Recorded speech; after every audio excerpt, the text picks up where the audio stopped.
ઘન અવસ્થા. આ ઘન અવસ્થા છે એ ચેપ્ટર છે ટોટલ 9 માર્ક્સનું. 9 માર્ક્સમાં 4 MCQ છે અને 5 જે છે પાર્ટ બીમાં. પાર્ટ બીમાં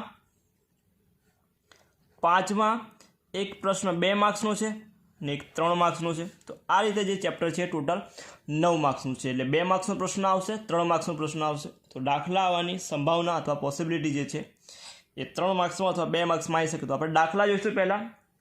તો દાખલામાં આપણે કયા કયા સૂત્રો એમાં યાદ રાખવાના છે દાખલા માટે. તો પહેલાં સૂત્ર જોઈ લઈએ, એટલે કઈ કઈ વસ્તુ દાખલા માટે આપણે યાદ રાખવાની છે. તો પહેલાં તો પરમાણુની સંખ્યા ખબર હોવી જોઈએ આપણને.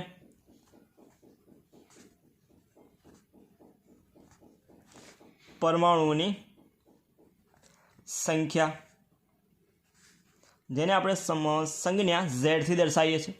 તો પહેલાં આપણે સાદા એકમ કોષમાં, જેને આદિમ અથવા આપણે સાદો એકમ કોષ, સાદો એકમ કોષ. તો સાદો એકમ કોષમાં z બરાબર 1 યાદ રાખશું. z બરાબર 1 યાદ રાખશું. બીજું અંતઃકેન્દ્રિત. અંતઃકેન્દ્રિત એકમ કોષ જેમાં z બરાબર 2. અંતઃકેન્દ્રિતને BCC કહેવાય છે, બોડી સેન્ટર ક્યુબ BCC. ત્રીજું આપણે યાદ રાખશું, ત્રીજું જેને ફલક કેન્દ્રિત,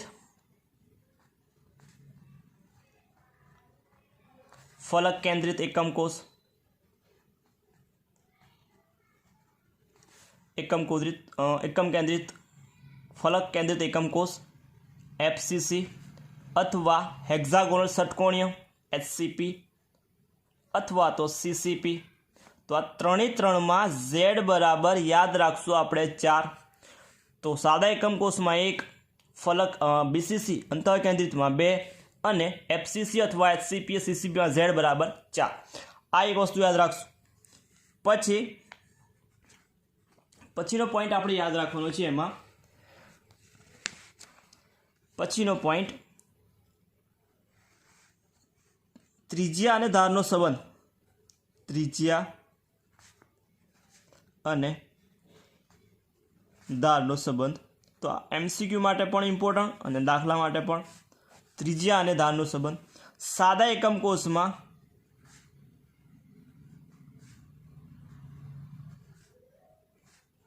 એકમ કોષમાં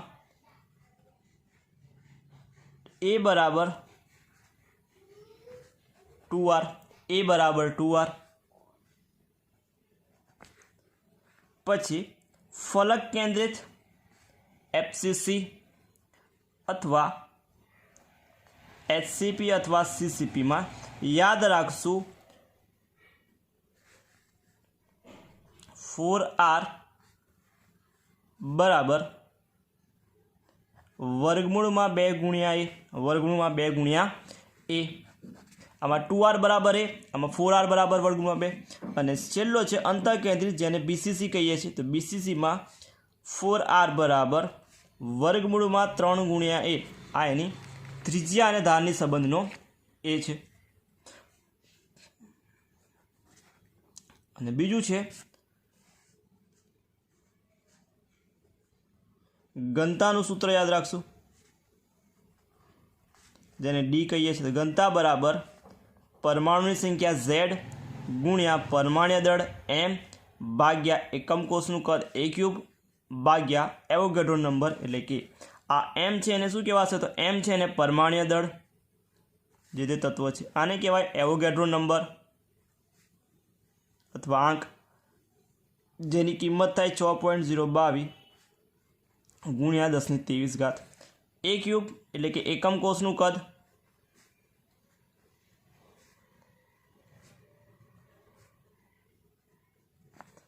અને z જે છે એને આપણે પરમાણુનું કદ, એટલે D એટલે કે ઘનતા. તો આ સૂત્ર આપણે D બરાબર z ગુણ્યા m ભાગ્યા a અને a³ ઇન્ટુ na. પછી લાસ્ટ આપણે જે યાદ રાખશું કે અષ્ટફલકીય છિદ્ર અને સમચતુષ્ફલકીય છિદ્રની સંખ્યા. અષ્ટફલકીય સમચતુષ્ફલકીય છિદ્રની સંખ્યા. પહેલાં તો એકમ કોષ લખી નાખીએ આપણે એકમ કોષમાં. તો આ એકમ કોષ છે આપણી જોડે.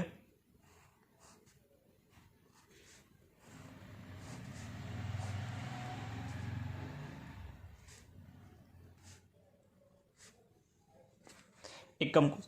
આ જે ભાગ છે એને ખૂણો કહેવાશે.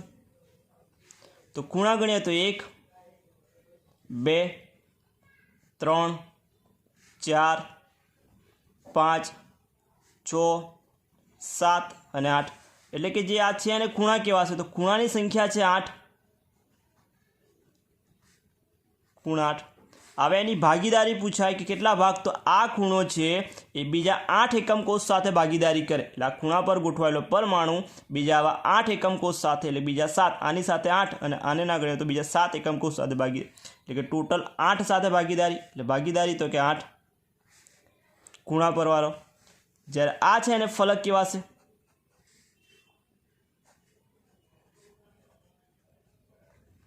ફલક છે ટોટલ 6 હશે. 1 2 3 4 4 અને એક આગળની સાઈડ 5 અને એવી ને પાછળની સાઈડ 6. તો ફલક 6 હશે. ફલક પર ગોઠવાયેલો પરમાણુ બીજા 2 એકમ કોષ સાથે, એક આ અડધો આ ભાગમાં હશે અને અડધો આ બાજુના એકમ કોષમાં હશે. એટલે કે 1/2 ભાગીદારી આવે એની ભાગ. પછી આવે આને કહેવાય ધાર. આ જે છે ધાર. ધાર ગણીએ તો 1 2 3 4 5 6 7 8 9 10 11 અને 12. તો આપણી ધાર જે છે ધારની સંખ્યા હશે 12. ધારની ભાગીદારી ગણીએ તો એક ધાર જે છે એ ગોઠવાયેલો પરમાણુ બીજા 4 એકમ કોષ સાથે ભાગીદારી કરે. તો ભાગીદારી માટે યાદ રાખશું 1/4 ધાર માટે. અને આ છે એનું કેન્દ્ર, જેને અંતઃ કેન્દ્ર કહેવાશે. તો કેન્દ્ર કેન્દ્ર તો 1 હોય અને ભાગીદારી તો કે એક જ સાથે થાય, તો 1 એકમ કોષ સાથે થાય. તો આ ભાગીદારી ખૂણા કેટલા, ફલક કેટલા, ધાર કેટલી અને કેન્દ્ર કેટલા આ લખ્યું. ભાગીદારી સાથે ખૂણા પર 8 પરમાણુ ભાગીદારી 1/8 કરે. 6 1/2 ભાગીદારી, 12 ધાર 1/4 અને કેન્દ્ર 1. બીજું અષ્ટફલકીય અને સમચતુષ્ફલકીય છિદ્રમાં જોઈએ તો પહેલાં જો પરમાણુની સંખ્યા બરાબર, એટલે કે પરમાણુની સંખ્યા Z બરાબર n હોય તો એમાં અષ્ટફલકીય છિદ્રની સંખ્યા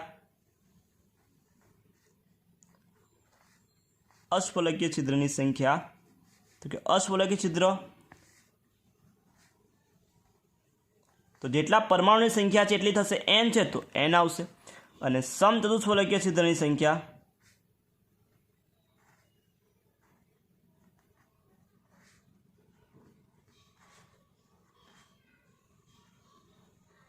સંખ્યા 2n. તો પરમાણુની સંખ્યા n તો અષ્ટફલકીય છિદ્ર જેટલી સંખ્યા છે એટલા થશે. 4 હોય તો 4 થાય. સમચતુષ્ફલકીય છિદ્રની સંખ્યા જો પરમાણુની સંખ્યા 4 છે તો સમચતુષ્ફલકીય છિદ્ર ns કરતાં ડબલ, એટલે કે 4 હોય તો આ 4 × 8 થશે. તો આટલી વસ્તુ આપણે દાખલા માટે યાદ રાખવાની છે. ફરી એકવાર જોઈ લઈએ. પરમાણુની સંખ્યા યાદ રાખવાની છે, ત્રિજ્યા અને ધારનો સંબંધ, ઘનતાનું સૂત્ર અને પરમાણુ જે ભાગીદારી કરે છે અને અષ્ટફલકીય અને સમચતુષ્ફલકીય છિદ્રોની સંખ્યા. તો જોઈએ આપણે પહેલાં દાખલો.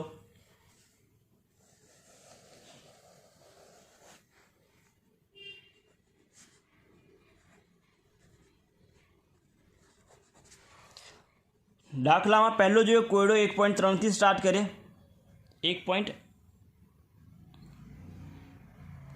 થી સ્ટાર્ટ કરીએ આપણે 1.1 થી. તો કોયડા 1.1 માં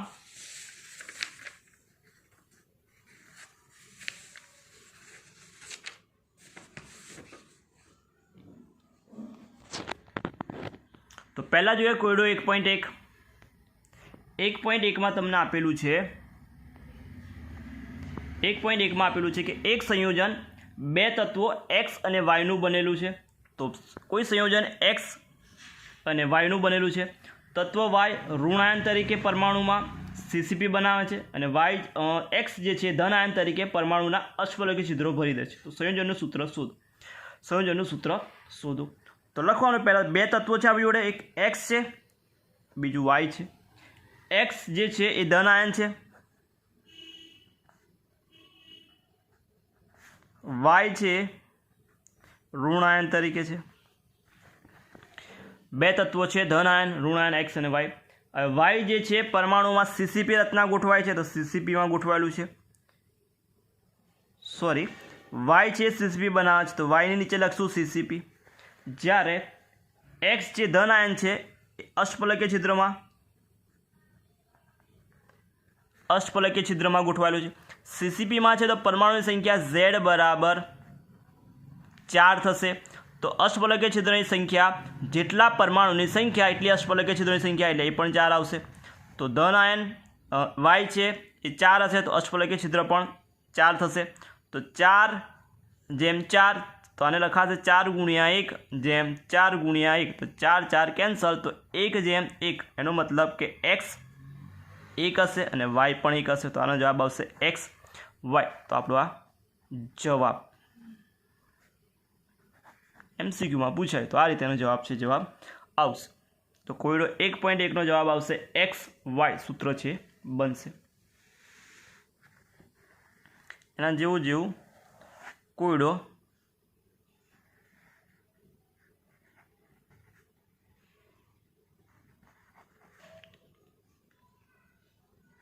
1.2.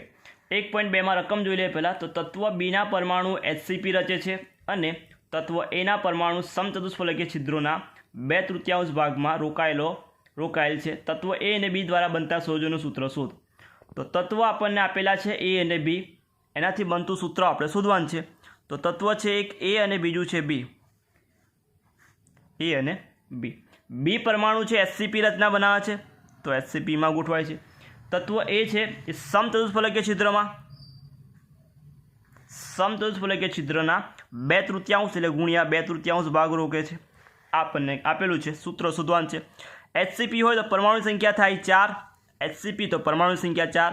સમચતુષ્ફલકીય છિદ્ર જો પરમાણુ સંખ્યા 4 હોય તો સમચતુષ્ફલકીય છિદ્રની સંખ્યા થવી જોઈએ 8. તો 8 ગુણ્યા 2/3. તો 8 દુ 16 ભાગ્યા 3 અને આ બાજુ 4. બંને બાજુ 3 વડે ગુણી નાખીએ તો 16/3/3 એટલે 16 અને 4 તરી 12. તો આને આવું લખાશે 16 છે તો 4 ચોક 16 જેમ 4 તરી 12. બંનેમાં 4 4 કટ તો 4 જેમ 3. તો સૂત્ર બનાવીએ તો એ છે એ 4 હશે ને બી છે એ 3 હશે. તો A4 B3 જવાબ તમારો આવશે. તો સૂત્ર થશે A4 B3. તો આ તો કોયડો 1.2. 2 તત્વો હતા એ અને બી.